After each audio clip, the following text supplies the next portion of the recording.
위생과 관련해서 관심을 가진 게 10여 년 됩니다. 10년 되면서 관심을 가지고 쭉 지켜왔고, 이번에는 원고량을 제가 300몇십 개를 써서 정리를 해가지고 이걸로 다음에 이제 오는 사람들이 이 부분을 좀 더 정리하도록 제가 이제 그냥 제 견해를 말씀을 드리는 겁니다. 그러면서 토론 자료를 따로 하지 않은 것은 작년에도 가도 어디 가도 고각과 같이 이렇게 이야기하면 고각에 대한 질문은 질문성이 높기 때문에 잘 물어보질 않고요. 주로 이제 역사 쪽에 물어봐가지고, 그래서 제 시간에 관계되는 것은 오히려 지역 가수 주민들로부터 들어가지고 이제는 조금 더 이게 뭐 강의라거나 강연이라거나 이런 기회 있으면 쉽게 풀어서 말씀을 드리면 좋겠는데, 어차피 학술 행사이기 때문에 제가 이 기회를 이용해서 조금 더 쉽게 설명을, 학술적인 전문성보다도 쉽게 설명을 드리기 위해서 저에게는 토론자를 불러붙이지 않고 오늘 이렇게 시간을 마련했습니다. 방금 그 말씀하신 분이 지난번에 그 구청에서 책을 보내줘가지고 제가 조금 이따 말하는 거 다 읽지는 못했습니다. 거기에 보니까 아마 지금 질문하신 그 내용이 거기에 좀 들어있는 것 같아요. 뭐 이야기 나오고 이렇게 하는데, 먼저 두 가지 중에 전자부터 말씀드리겠습니다. 경덕왕릉이 저기 금성면에 있습니다. 그런데 경주에 가면 경덕왕릉이 따로 있습니다. 내남방면에. 있는데 여기 어떤 배경으로 경덕왕이라고 칭했는지는 잘 제가 알 수가 없습니다.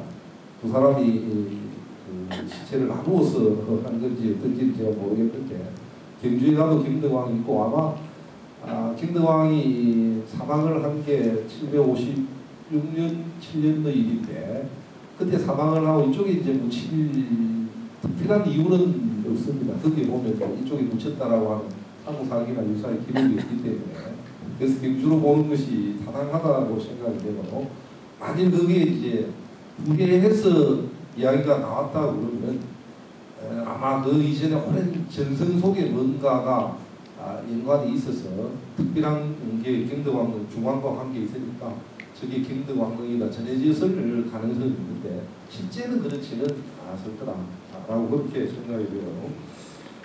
지금 방금 말씀 옥무라거나 뭐 이런 이야기들은 우리가 다루고 있는 기본 사료에서는 그런 게 나오지를 않습니다.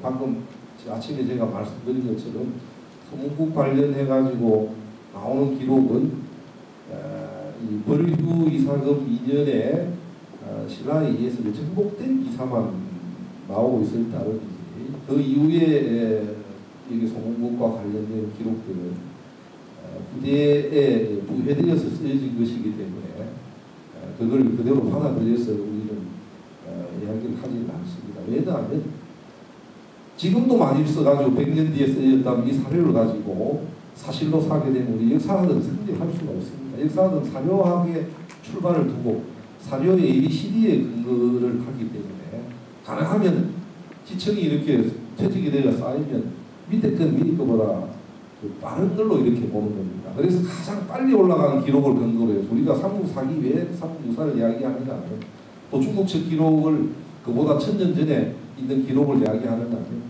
밑에 위에 것보다 밑에 게 빠른 거기 때문에 가능하면 후대에 정리된 자료라고 하는 것은 후대의 인식이 서면 들어가게 돼 있고요.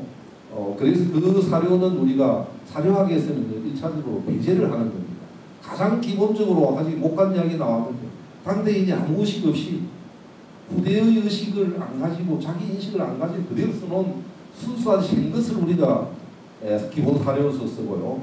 비문도 사실은 비문으로서 정리하게 될 때는 거기에 그 우대적인 그런 생각들이 들어갑니다. 광개토항릉비에 보이는 여기 계신 분들이 다 사실이라고 믿지만은, 광개토항릉비에도 광개토항이 당대의 걸 기록으로 남긴 게 아니고 광개토항이 사망하고 3년 뒤에 아들에 의해서 정리된 걸 남기기 때문에 거기에도 그런 요소들이 있습니다. 그런데 이게 1000년, 2000년 뒤에 쓰여진 걸 가지고 그걸 이제 말씀을 이렇게 해서 사실화해서 하신다면 그건 우리 역사학이 존립을 할 수 없기 때문에 방금 말씀하신 것은 이 소mon국이 구도와는 관련이 있는 걸로 분명히 나와 있고, 그 다음에 이제 그 구도를 매개로 해서 그 아들인 미추왕이 즉위하고, 그 다음에 미추왕의 조카입니다만 아무리 저기에서 김씨가 세습되어 나가는데, 제가 이제 거기 연결시킨 것은 왜 하필이면 구도가 군사적 활동을 어성지역을 근거지로 해가지고 하고 난 이후에 이제 그 미추가 즉위하게 되는가 라고 생각했을 때 뭔가 어떤 군사적, 경제적, 정치적인 뭔가 요인이 있지 않았을까 라고 해서 그 이야기를 근거로 해서 이제 설명을 드린 거고요. 지금 이제 질문하신 거 옹호 이야기나 이런 거는 이런 기록이 나오지 않기 때문에 후대에 보면 뭐 17, 18세기 이후에 또 19세기, 20세기에도 많은 그 기록이 쓰여지는데 그걸 우리가 받아들이기 어려워하는 이유로 사회상의 문제 때문인 걸 이해해 주시기 바랍니다.